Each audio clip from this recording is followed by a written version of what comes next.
Buenas tardes, jóvenes. Buenas tardes. Bueno, me alegra que estén aquí pendientes de esta clase. Hoy vamos a hablar de un tema que no es nuevo, pero que quizás de pronto no lo colocamos tanto en práctica o en nuestro léxico, y es sobre la neuropedagogía. Entonces, antes de empezar al detalle, yo quisiera escuchar qué entendemos nosotros por neuropedagogía. ¿Qué es la neuropedagogía? Bueno, la neuropedagogía, según mi opinión, es la capacidad que tiene de pensamiento y de enseñanza-aprendizaje que tienen las personas. ¿Qué dice la profe Vanessa? Tiene que ver con el proceso cognitivo que se lleva a cabo en cada uno de los procesos y que son aplicados dentro y fuera del aula. ¿Qué dice la señora Nelis? Para mí la neuropedagogía debe estar relacionada con lo que tenemos nosotros acá en nuestro pensamiento y que sacamos al mundo real, a explorarlo en nuestros ambientes, en nuestros espacios, y está relacionado con nuestras actividades pedagógicas, con todo lo que hacemos en nuestro quehacer docente. Listo, perfecto. Bueno, todo lo que han dicho apunta pues a lo que realmente es la neuropedagogía. Vamos a ver y vamos a iniciar algo acá con una frase bien bonita. Dice, sé la mejor versión de ti mismo. No podrás vivir en auténtica pasión si te conformas con una vida que es menos de lo que eres capaz de vivir. ¿Quién dice eso? La neuropedagogía Es la ciencia cuyo objeto de estudio es la educación y el cerebro humano, entendido como un órgano social que puede ser modificado con la práctica pedagógica. Se encarga de investigar cómo generar más neuronas y conexiones cerebrales en base a la enseñanza y de contribuir a un desarrollo integral del cerebro infantil. Afirma que el cerebro cambia y puede ser modificado según los procesos de enseñanza que apliquemos. Neuroplasticidad. La neuropedagogía no es un término nuevo, para empezar por ahí, no es un término nuevo. Es un término que se ha vinculado en los procesos de enseñanza como parte de algo importante. Cuando hablamos del neuro, hacemos énfasis en lo que tiene que ver con nuestro sistema nervioso. ¿Ya? Usted sabe que dentro de nuestro sistema nervioso hay un órgano que es importante en las funciones vitales del ser humano, del organismo. ¿Cómo se llama ese órgano? Prácticamente como es la caja central donde se regula toda la información. Nos movemos porque son unas órdenes que el cerebro da hacia nuestro cuerpo. Pensamos porque de una u otra manera nuestro cerebro lo determina de esa manera. Levantamos nuestros brazos porque nuestro cerebro da esa información. Entonces, la neurociencia, como también se le llama, incorporó eso. Y esto es importante, ¿en qué sentido? Que a veces nosotros recibimos niños y tenemos como docentes quizás algo en común, decir, bueno, ¿por qué X niño aprende más que el otro? ¿Por qué no tiene la misma capacidad de recepcionar la información y aquel? ¿Por qué este niño es más hiperactivo que el otro? Todos estos estudios determinaron también a los grandes pedagogos y pensantes lo que quieren y lo que tiene que ver con la educación a determinar de qué debería también apuntar a ese campo de la neurociencia, es decir, estudiar también las funciones del cerebro. Y en esa dirección es que nosotros, este campo de la neurociencia o neuropedagogía, incluye. Ahora, nosotros no somos médicos, obviamente, nosotros como docentes no somos médicos, nosotros de pronto no hemos ido a una clase de cómo mirar un cerebro, pero sí podemos tener y conocer que el cerebro humano tiene unos espacios, el cerebro humano tiene unas partes y que cada parte del cerebro cumple una función importante en el pensamiento, donde se determina el pensar, donde se determinan las emociones, qué parte del cerebro se encarga de detectar. Ahora, la enseñanza en sí y lo que percibimos nosotros en ese quehacer de aprender parte por 5 sentidos, que ustedes los conocen. La percepción de lo que nosotros logramos a comprender, logramos incorporar en nuestra memoria, ¿parte de qué? De 5 sentidos. ¿Cuáles son los 5 sentidos? El olfato, la vista. ¿Y quién regula esto? El tacto. ¿Quién regula esto? Miren que sí podemos nosotros ver y analizar que la función neuro que cumple nuestro cuerpo, nuestro cerebro, es importante en los procesos de enseñanza y aprendizaje.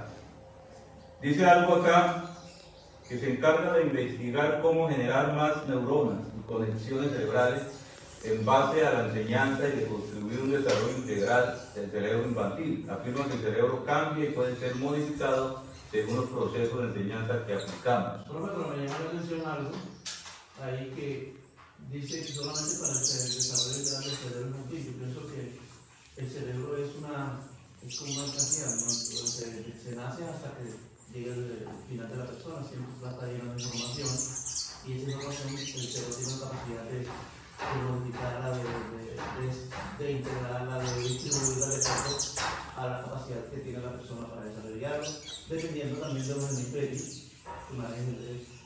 Como dice usted ahorita, llega a trabajo y dice que hay una información que se va, tiene una habilidad de para una cosa y otra tiene habilidad para otra, eso tiene que ver mucho con la función cerebral. Listo. Sí, partiendo de algo, sabemos que si nosotros entendemos que es importante inferir en los procesos de enseñanza y aprendizaje en esa primera infancia.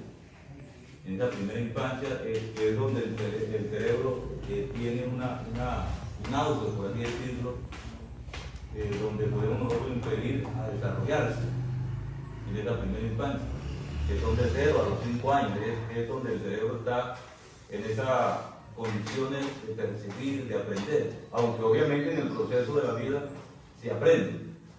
Habla de algo importante aquí, es la neuroplasticidad. Cuando hablamos de que el cerebro tiene la capacidad de aprender y en sí es esa neuroplasticidad que él maneja, cuando se habla de neuroplasticidad, es la capacidad que tiene el cerebro de reinventarse. Un ejemplo, nosotros prácticamente hoy estamos completos, nuestros cuerpos. Pero no lo quiera Dios, yo soy derecho y sigo con la derecha, no quiera Dios llegue a perder mi brazo, mi mano. Inmediatamente el cerebro tiene que crear algo que se llama neuroplasticidad. Es algo que él tiene que reinventarse. Y en eso viene la neuroplasticidad, la capacidad que tiene el cerebro de David. Mira que como hemos decidido, tú eres derecho, pero entonces me toca a enseñar quién, que la izquierda comience a qué, a entrenarse para cumplir esa función que hacía mi mano. Esta rehabilitación del cerebro es lo que se conoce como neuroplasticidad, la capacidad que tiene el cerebro de afrontar nuevos cambios para adaptarse a una necesidad. Entonces, esa neuroplasticidad también la llevamos nosotros dentro del aula de clase con nuestros estudiantes. Recibimos estudiantes que a veces juzgamos sin conocer las condiciones. A veces llega ese niño con hambre a la escuela, no sabemos. A veces este niño llega a la escuela con problemas emocionales, sus papás, su mamá están peleando, tuvieron una discusión, lo recibimos nosotros. Entonces aquí está la capacidad y en eso nos lleva la neuropedagogía. ¿A qué? A cumplir algo importante y es dejarnos nosotros de ser docentes simplemente de ver las cosas. Porque ver y observar son dos cosas totalmente diferentes. Entonces la neuropedagogía nos lleva a nosotros a ser observadores. Ver es simplemente hacer lo que yo tengo. Pero cuando yo observo, yo voy más allá, a conocer la realidad de los estudiantes, de mis estudiantes, y de comprender y meterme en su mundo. Pero ¿por qué María me llega tarde todos los días? ¿Pero por qué María no me hace las tareas? ¿Por qué María no me cumple con el deber? No, porque es grosera por esto. Yo tengo que ir más allá a buscar realmente cuál es el motivo. Es decir, si soy observador, me meto en ese cuento y en eso nos lleva la neuropedagogía. O sea, profe, que en este caso sería como llevarlo al estudiante o tener una capacidad de detectar, como se llama, como la inteligencia múltiple. O sea, de acuerdo a lo que el estudiante, a lo que interesa el estudiante, el profesor tiene que tener la capacidad de observar dónde el estudiante tiene sus habilidades y fortalezas. Y empezar a explorar esa fortaleza y habilidad. Así es. Carlos Alberto Jiménez, pedagogo de Pereira, colombiano, él dice que la neuropedagogía es una disciplina tanto biológica como social. No puede haber mente sin cerebro, ni cerebro sin contexto social, cultural. Lo que decíamos ahorita, no es que sean niños más inteligentes que otros, todo es el contexto, todo es la interacción que tenga el estudiante. Por ejemplo, si yo tengo un niño de grado tercero, pero ese niño tiene experiencia pedagógica, por ejemplo, estudia de pronto en una zona urbana, en un buen barrio, las experiencias pedagógicas las ve directamente en un buen museo. ¿Qué estamos evaluando allí? Que tiene más capacidad de su contexto de enseñarte, porque a veces el mismo contexto nos enseña.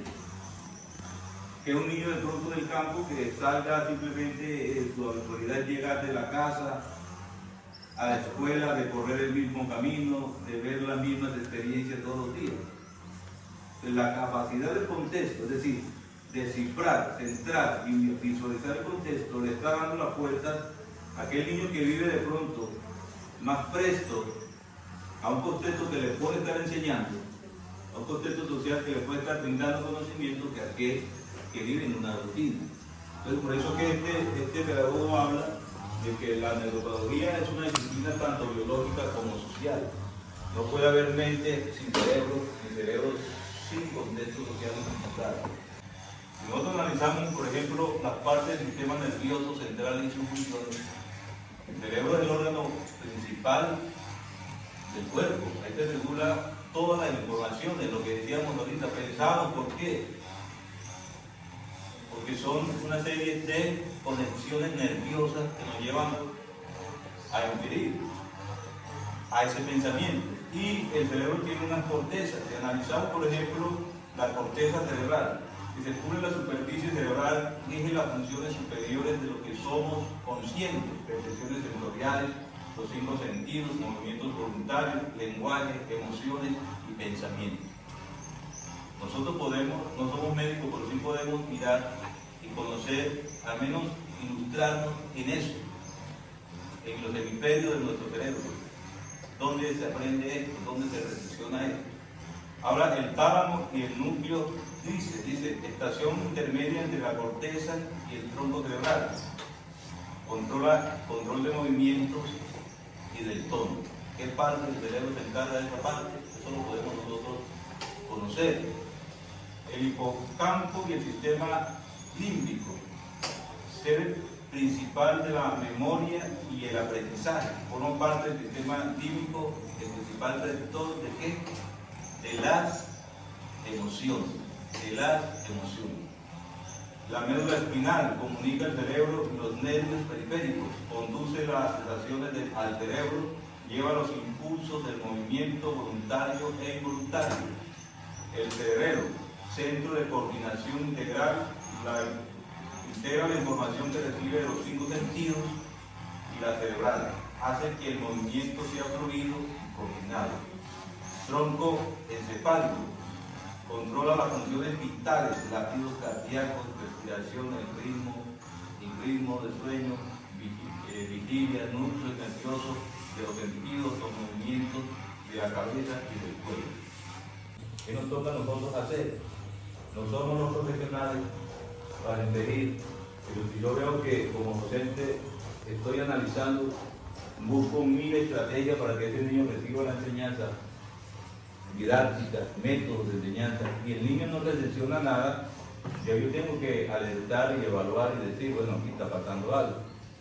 Entonces ahí es donde yo tengo que analizar y llamar al papá, llamar a la mamá y darle más o menos una noción de, mira, he buscado la manera, puede que el niño tenga algunos problemas en su sistema de retención, lo que tiene que ver la incapacidad de la memoria para retener.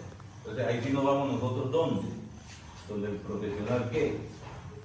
De la salud que nos va a impedir en eso. Ahora, cuando se habla de neuropedagogía también encierra la misma psicología, porque la psicología en sí encierra las emociones.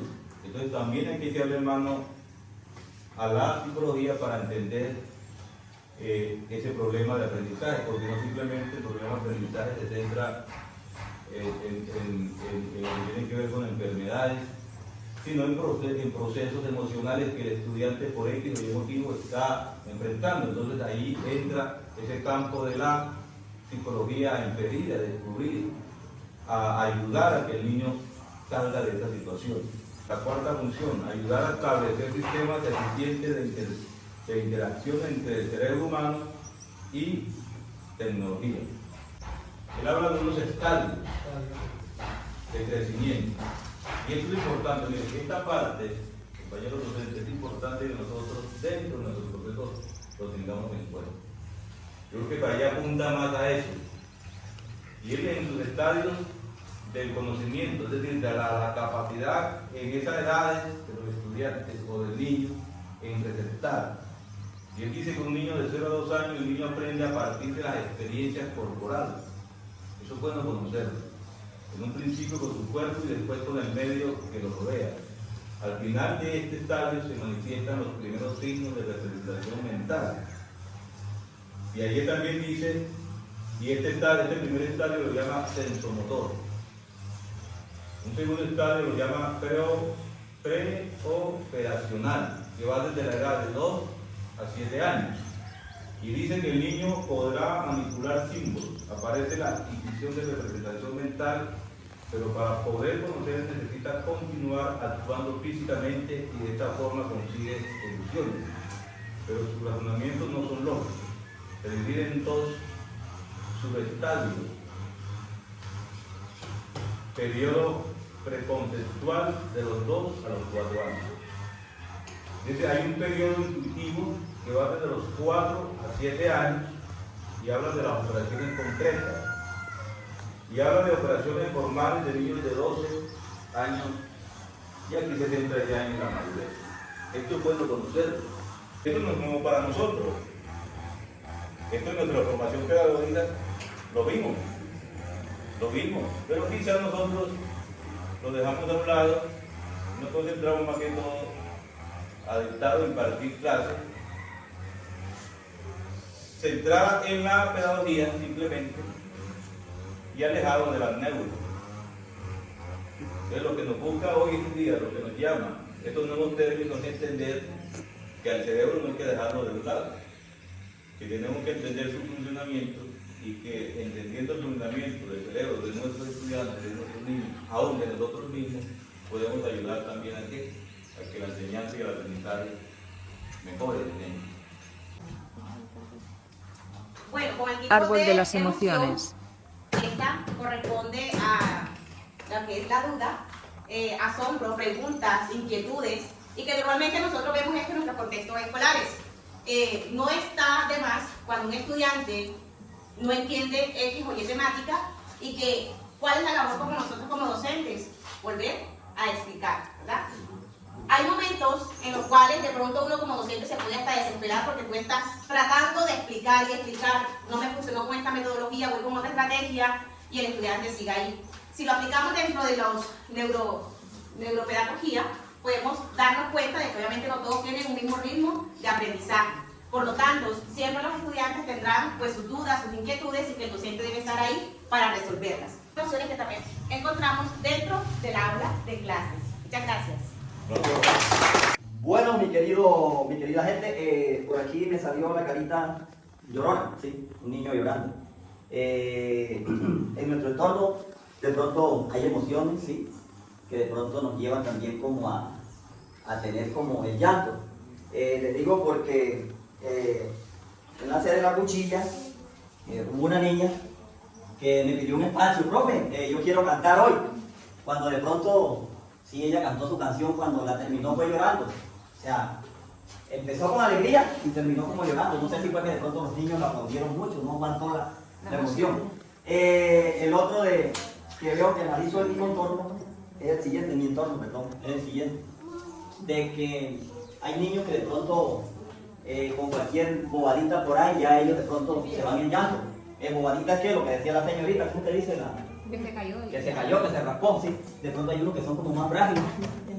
Entonces ahí llega uno, como el papito, ¿sí? Y uno llega y lo aconseja, ya le da el mismo, ya, y entonces ya ellos, ¿sí? Cogen como otro aire. Entonces ahí somos nosotros como ese sobre la manga para motivarlos a ellos.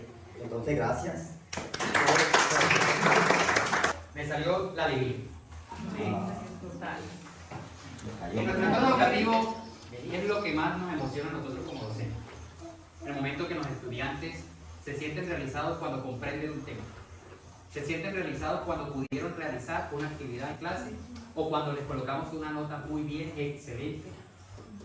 Todo eso refleja una sonrisa en los estudiantes. A veces también encontramos la manera positiva es cuando ellos llegan de su casa al colegio. Esa energía muchas veces nos logra transmitir a nosotros, nos la transmiten a nosotros, de esa manera en que cambiamos nuestra actitud. Es cierto que algunos docentes no podemos siempre llegar con una cara sonriente, pero si nosotros transmitimos la alegría hacia el niño, ellos automáticamente se contagian. ¿Listo? Pienso que esta fue la más sencilla, porque es la más fácil a veces de sacar. ¿Cierto? Es la más bonita de nuestros estudiantes. Muchas gracias. Estamos en la parte del taller. Decía que era el proceso de lo que desarrollamos hoy, que es la última parte. Es un pequeño taller que consta de 7 preguntas, donde van a especificar, van a analizar. Eso hace parte de la temática que vimos. Por ejemplo, dice la primera pregunta, ¿qué significa plasticidad? Y hay unas opciones: muerte cerebral, procesos cognitivos, capacidad de generar el cerebro, de regenerar el cerebro, cambios cerebrales. Analicen bien las preguntas que hacen en relación con la temática que hoy desarrollamos.